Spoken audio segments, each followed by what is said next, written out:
जय Hind dear student. Welcome to online class of Shri Ram public school.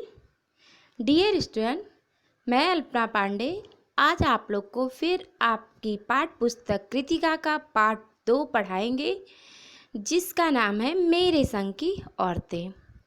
मेरे संग की औरतों के लेखिका हैं मृदुला गर्ग। बच्चों, इनका जीवन परिचय हम पहले के वीडियो में अपने पढ़ा चुके हैं और 2 पेज कुछ पेजों के जो व्याख्या है सारांश वो भी हम अपने पहले के वीडियो में पढ़ा चुके हैं। तो आज हम उसके आगे का पढ़ेंगे, यानी जो हम पहले पढ़े हैं उसमें लेखिका ने अपने नानी के बारे में, अपने नाना के बारे में, अपनी माँ के बारे में तथा अपनी परदादी के बारे में बताया है। ठीक है, तो आज हम उसके आगे का पाठ पढ़ेंगे। तो आइए शुरू करते हैं। बच्चों, यहाँ पे लेखिका जो है वह जो है एक घटना ऐसा बताएंगे जो 1947 की है, यानी जब देश हमारा आज़ाद हुआ है उस समय की घटना का भी इन्होंने जिक्र किया है। ठीक है, तो आइए पढ़ते हैं। 15 अगस्त 1947 को जब देश को आज़ादी मिली, या कहना चाहिए जब आज़ादी पाने का जश्न मनाया गया, तो दुर्योग से मैं बीमार थी। उन दिनों टाइफाइड, खांसा जानलेवा रोग माना जाता था, इसलिए मेरे तमाम रोने धोने के बावजूद डॉक्टर ने मुझे इंडिया गेट जाकर जश्न में शिरकत करने की इजाज़त नहीं दी। यहाँ लिख कर कह रही है कि जब 15 अगस्त 1947 को देश को आज़ादी मिली थी, ठीक है, यानी जब लोग देश के आज़ाद होने का जश्न यानी खुशी मना रहे थे, तो दुर्योग से यानी दुर्भाग्य से, ठीक है, लेखिका बीमार थी, यानी मृदुला गर्ग जो थी वो बीमार थी।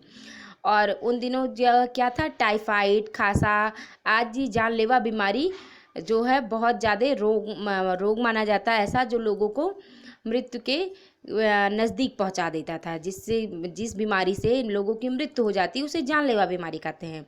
ठीक है, तो टाइफाइड और खांसा को उस समय की जानलेवा बीमारी माना जाता था, इसलिए लेखिका के बहुत ज़्यादा रोने के बावजूद भी डॉक्टर ने उन्हें इंडिया गेट जाकर जश्न में शिरकत करने की इजाज़त नहीं दी, यानी जो आज़ादी का जश्न मनाया जा रहा था उसमें भागीदारी नहीं लेने दी। चूँकि डॉक्टर अपने नाना के परम मित्र, उनसे ज़्यादा नाना थे, इसलिए हमारे पिताजी जो बात बात पर सत्ताधारियों से लड़ते भिड़ते फिरते थे, चुप्पी साध गए। यानी जो डॉक्टर थे वो उनके नाना के बहुत खास मित्र थे, और इसीलिए जो है वो पिताजी को भी बहुत ज़्यादा जानते थे। ठीक है, और उनकी बात बात पर जो उनके पिताजी थे वो बात बात पर सत्ताधारियों की तरह लड़ते भिड़ते रहते थे लोगों के, जैसे ये होते हैं नेता लोग होते हैं अपनी सत्ता के लिए लड़ते भिड़ते रहते हैं, वैसे वो भी करते हैं। वो चुप्पी साध गए, यानी वो चुप्पी का मतलब होता है चुप रह गए। ठीक है, कि और चुप साध गए, यानी लेखिका को वो इंडिया गेट पे जश्न मनाने जाने के लिए आज्ञा नहीं दी, इसलिए वो चुपचाप बैठ गए। मैं बदस्तूर रोती कल्पती रही, और कोई बच्चा इकलौती गुड़िया के टूट जाने पर रोया होगा। बदस्तूर का मीनिंग हम आप लोग को पहले ही बता चुके हैं, यानी नियम से। ठीक है, तो यहाँ लेखिका कह रही हैं कि जो है मैं नियम से रोती रही, कल्पती रही, चिल्लाती रही। क्या कोई बच्चा, यानी कोई बच्चा की उसकी इकलौती खिलौना टूटने पे जितना रोता होगा, ठीक है, उनसे भी ज़्यादा लेखिका रोई थी। मेरी उम्र तब 9 बरस की थी। लेखिका तब कितने बरस की थी? 9 साल की थी। इतनी छोटी नहीं कि गुड़िया से बहलती, और इतनी बड़ी नहीं कि डॉक्टरी तर्क समझती, यानी लेखिका की जो आयु थी वो ऐसी थी, ना वो गुड़ियों के खेलने से बहल जाती थी, यानी गुड़ियों का खेल भी उस समय उनको पसंद नहीं थे, और ना वो इतनी बड़ी थी कि वो डॉक्टर के कहे गए बातों को समझ सकती थी। तंग आकर पिताजी मुझे बदर्स काराम जो उपन्यास पकड़ा गए, और उनके पिताजी ने उनकी हालत देखकर कि वो किस तरीके से रो रही थी जब जश्न वो नहीं देखने पाई आज़ादी का, तो इससे परेशान होकर, तंग का अर्थ था परेशान होना, ठीक है, परेशान होकर उनके पिताजी ने उन्हें एक उपन्यास पकड़ा दिया पढ़ने के लिए। उस उपन्यास का नाम था बदर्स काराम जो, और इसका हिंदी अर्थ है, इसके लेखक प्रसिद्ध रूसी उपन्यासकार दास्तोवस्की हैं। ठीक है। किताबें पढ़ने का मुझे मिराक था। मिराक का अर्थ मानसिक रोग। ठीक है। किताब पढ़ने का जो है उन्हें मानसिक रोग यानी एक तरीके से बीमारी, एक तरीके से शौक उन्हें बहुत ज़्यादा था। जब कुछ देर बाद मैंने देखा कि पिताजी को छोड़कर घर के बाकी सब प्राणी पलायन कर चुके थे और पिताजी दूसरे कमरे में बैठे अपनी किताब पढ़ रहे थे, तो रोना धोना छोड़कर मैंने भी किताब खोल ली। यहाँ पर जो पलायन का अर्थ होता है भाग जाना या एक स्थान से दूसरे स्थान पर चले जाना। ठीक है। तो घर के जो सभी सदस्य थे, उनके पिताजी को छोड़ के घर के सभी सदस्य, सभी प्राणी जो थे वो दूसरी जगह जा चुके थे, यानी जो जश्न था उसको देखने के लिए आज़ादी का जा चुके थे। ठीक है। पलायन करना चले गए और पिताजी जो थे उनके वो दूसरे कमरे में बैठ के अपनी किताबें पढ़ रहे थे। तो लेखिका ने भी रोना छोड़कर अपनी किताब खोलकर पढ़ने लगी। एक बार शुरू कर लेने पर उसने मुझे इतनी मोहलत नहीं दी कि दोबारा शुरू करूं या कोई और काम पकड़ूं। यानी लेखिका ने जब एक बार किताब को पढ़ना शुरू किया, ठीक है, तो उसने मुझे इतनी मोहलत का अर्थ है फुर्सत या अवकाश। उस किताब को पढ़ने से उन्हें अवकाश यानी छुट्टी या फुर्सत उनको नहीं मिला कि वो दोबारा फिर से रोना शुरू करें। ठीक है। और इतनी भी उनको फुर्सत नहीं मिली कि वो कोई दूसरा काम करें, यानी वो किताब पढ़ती ही रहें। उस वक्त ब्रदर्स कराम जो मुझे देने में क्या तुक थी तब मेरी समझ में नहीं आया। यानी उस समय उनके पिताजी ने जो ये उपन्यास की किताब उनको दी थी पढ़ने के लिए, उसको क्यों उन्हें दिया गया था वह लेखिका नहीं समझ पाई थी। किताब कितनी समझ में आई वह अब तक नहीं जानती। यानी वो किताब वो कितना समझ पाई थी पढ़ के वे आज तक नहीं जान पाई, क्योंकि उसके बाद इतनी बार पढ़ी कि सारी पाठ आपस में गड्ढ-मड्ढ हो गए। और उन्हें किताब वो समझ में क्यों नहीं आई? वो इसलिए क्योंकि उसके बाद से वह किताब लेखिका बहुत ज़्यादा बार पढ़ी थी और उस सारे पाठ के जो खंड थे, ठीक है, वो आपस में घालमेल हो गए, यानी आगे पीछे हो गए, तो इसलिए उनको बहुत ज़्यादा से वो समझ में नहीं आया, इतना ज़्यादा वो पढ़ गई। कितना पहली बार में पढ़ा था, कितना बाद में कहना मुश्किल था। यानी कितना उनको पहली बार समझ में आया और कितना उनको बाद में समझ में आया, ये कहना मुश्किल था। मुश्किल का अर्थ होता कठिन था। ठीक है। तो आइए कहना उनके लिए बहुत कठिन था, पर इतना विश्वास के साथ कह सकती हूँ कि उसका एक अध्याय जो बच्चों पर होने वाले अनाचार अत्याचार पर था, मुझे पहली बार में ही लगभग कंठस्थ हो गया था। कंठस्थ का अर्थ है याद हो जाना। ठीक है। लेकिन वो बहुत ही विश्वास के साथ कह सकती हैं कि उस किताब का एक अध्याय जिसमें बच्चों के बारे में लिखा था, बच्चों के ऊपर होने वाले अन्याय और अत्याचार के बारे में लिखा था, वह उन्हें पहली बार में ही कंठस्थ यानी याद हो गया था। उम्र के हर पड़ाव पर वह मेरे साथ रहा और मेरे लेखन के एक महत्वपूर्ण भाग को प्रभावित करता रहा। यानी लेखक कह रही हैं उम्र के हर पड़ाव पे उनकी जैसे जैसे आयु बढ़ती थी, हर आयु में वह जो है एक पाठ जो अध्याय था जिसमें बच्चों पे होने वाले अत्याचार के बारे में लिखा गया था, वह लेखिका के साथ रहा और वह लेखिका के लेखन का, साहित्य का, ठीक है, एक महत्वपूर्ण भाग बना रहा हमेशा से।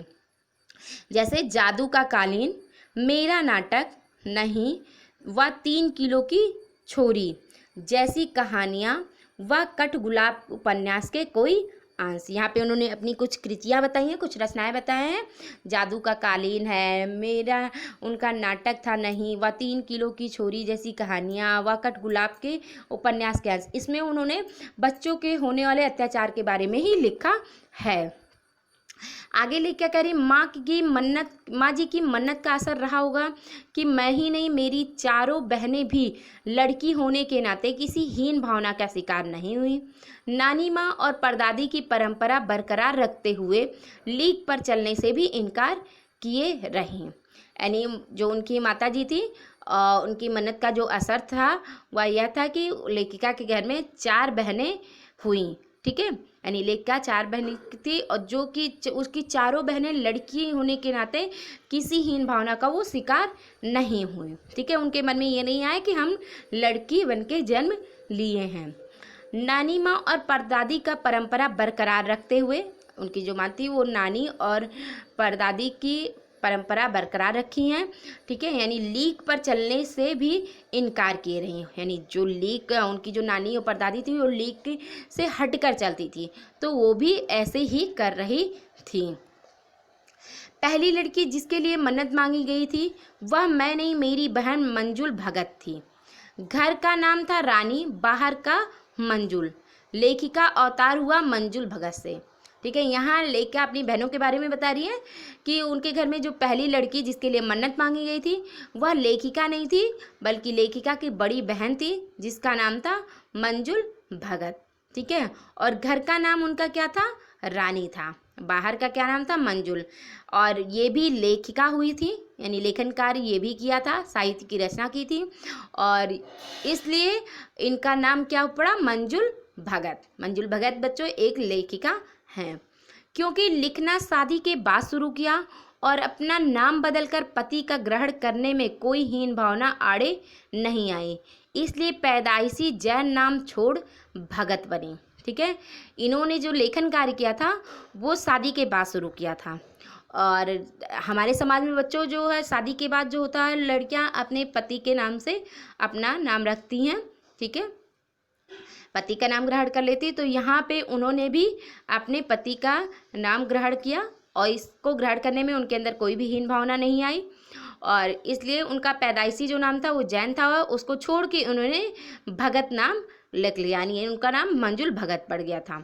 दूसरे नंबर पर मैं थी। घर का नाम था उमा, बाहर का मृदुला। यानी लेखिका अब कह रही दूसरे नंबर पर, यानी घर की जो दूसरी लड़की थी वो लेखिका थी और उनका घर का नाम था उमा और बाहर का नाम मृदुला था, यानी उन्होंने लेखन का कार्य मृदुला नाम से शुरू किया था। मैंने भी शादी के बाद लिखना शुरू किया, सो बतौर लेखिका नाम चला मृदुला गर। यानी जो लेखिका है मृदुला गर, वो भी शादी के बाद लेखन कार्य शुरू किया और उनका नाम क्या पड़ा? मृदुला गर्ग। मुझे याद है जब हमने लिखना शुरू किया उससे कुछ पहले नारीवाद का चलन हुआ था। शादी के बाद नाम ना बदलने का रिवाज उसी ने चलाया था। यानी जब लेखिका को एक घटना वो बता रही है कि उन्हें याद है कि जब उन्होंने लिखना शुरू किया था उससे कुछ पहले एक नारीवाद का नारा चला था। ठीक है, जिसमें शादी के बाद नाम ना बदलने के रिवाज उसी ने चलाया था, यानी शादी के बाद जो नाम ना बदले उसका रिवाज चला गया था। मन्नू भंडारी का हवाला देकर हमसे पूछा भी जाता था कि आप लोग इतनी पोंगापंथी घर घुस्सू क्यों हो, नाम क्यों बदला? हमारे पास इसका कोई ढंग का जवाब नहीं होता था, अब भी नहीं है। यानी उनको लेखिका को जो था उनको मन्नू भंडारी भी एक क्या है लेखिका हैं। ठीक है, उनका हवाला देकर उनका नाम लेकर उनसे पूछा जाता था कि आप लोग इतनी पोघापंथी क्यों हैं? पोघापंथी यानी पढ़ने वाले पंथ के क्यों हैं? घर घुस्सू यानी घर में घुसे हुए क्यों हैं? ठीक है, और क्यों आपने नाम बदला? लेखिका कह रही हमारे पास इसका कोई ढंग का जवाब नहीं होता था, कोई उत्तर नहीं होता था, और अब भी ये उत्तर नहीं है कि हमने अपना नाम क्यों बदला। पर नाम बदलने से उनके व्यक्तित्व का कोई नुकसान होते मैंने नहीं देखा, यानी नाम बदलने से व्यक्तित्व का हमारे कोई भी नुकसान नहीं हुआ। पूछने को तो पिताजी से लोग यह भी पूछते थे कि 5 बेटियों से आपका मन नहीं भरा जो हर बेटी के 2-2 नाम रख छोड़े हैं? यानी लेखिका जो थी वो 5 बहन थी और कुछ लोग उनके पिताजी से पूछते थे आपका 5 बेटियों से मन नहीं भरा जो हर बेटी के 2-2 नाम रखे हैं? मुझसे छोटी बहन का घर का नाम गौरी है और बाहर का चित्रा, यानी जो लेखिका से छोटी बहन थी उनका घर का नाम गौरी था और बाहर का नाम चित्रा था। वह नहीं लिखती है, वो लेखन कार्य नहीं करती थी।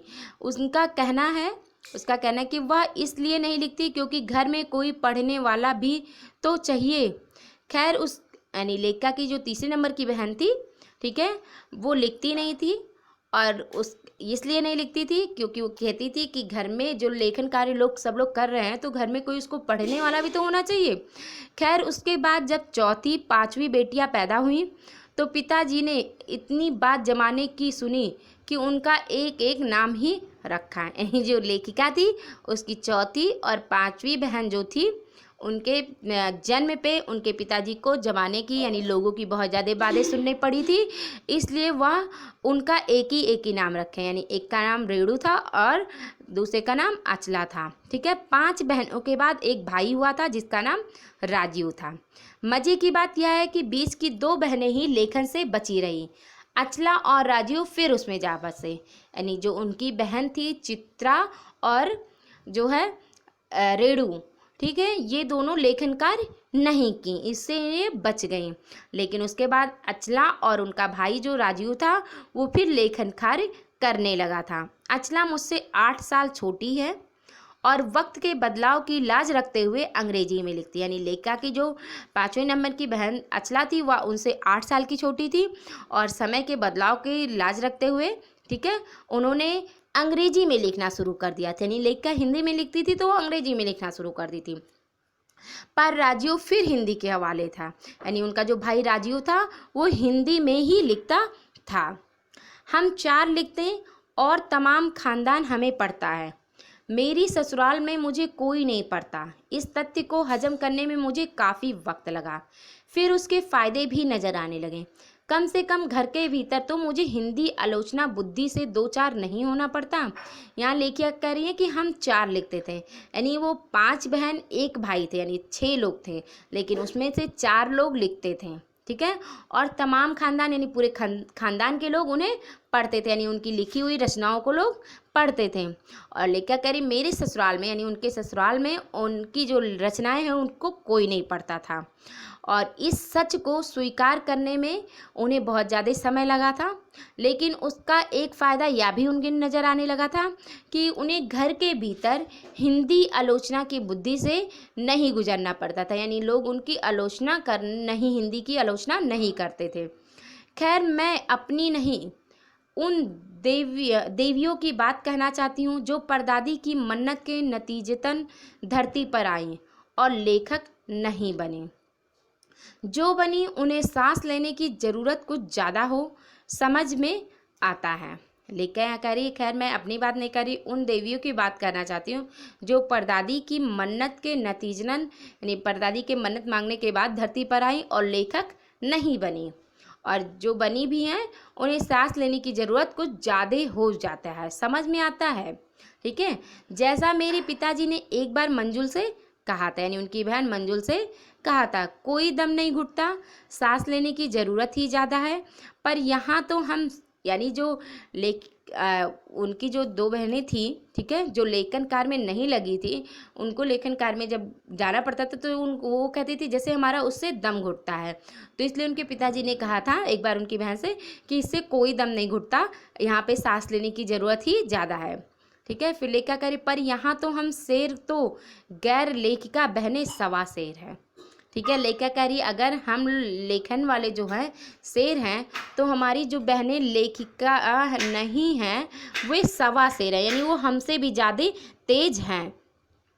चौथे नंबर वाली रेणु का आलम यह था कि गर्मी की दोपहरी में स्कूल से वापसी पर जब गाड़ी उसे और उससे छोटी बहन असला को बस अड्डे से लेने जाती तो रेणु उसमें बैठने से इनकार कर देती थी। यहाँ लेकर अपनी चौथे नंबर वाली बहन रेणु के बारे में बता रही है कि गर्मी की दोपहरी यानी दोपहर की जो गर्मी होती है उस समय स्कूल से वापस आने पर जब गाड़ी उसे और उससे छोटी बहनें असला को बस अड्डे से लेने जाती थी तो उसमें जो उसकी बहन थी रेणु वह उस बस में बैठने से इनकार कर देती थी। उसका कहना था कि यूं ही थोड़ा सा रास्ता गाड़ी में बैठकर तय करना सामंतशाही का प्रतीक था। सामंतशाही यानी एक अच्छे खानदानी परिवार से अच्छे लोगों की उसका प्रतीक था, तो वो गाड़ी में बैठने को तैयार नहीं रहती थी, पर साथ ही पिता के अतिरिक्त लाड का भी, और इससे वह जो क्या कहता पिताजी के अतिरिक्त प्यार को भी पाती थी, और रसोइयों को खाना खिलाकर जल्दी फारिग करने का लाचारी का भी। फारिग का अर्थ था कार्य से निवृत्त और निश्चिंत, और जो रसोइया था जो रसोइयाकार जो खाना बनाने वाले थे उनके कार्य से जल्दी ही निवृत्त कर दिया जाता था।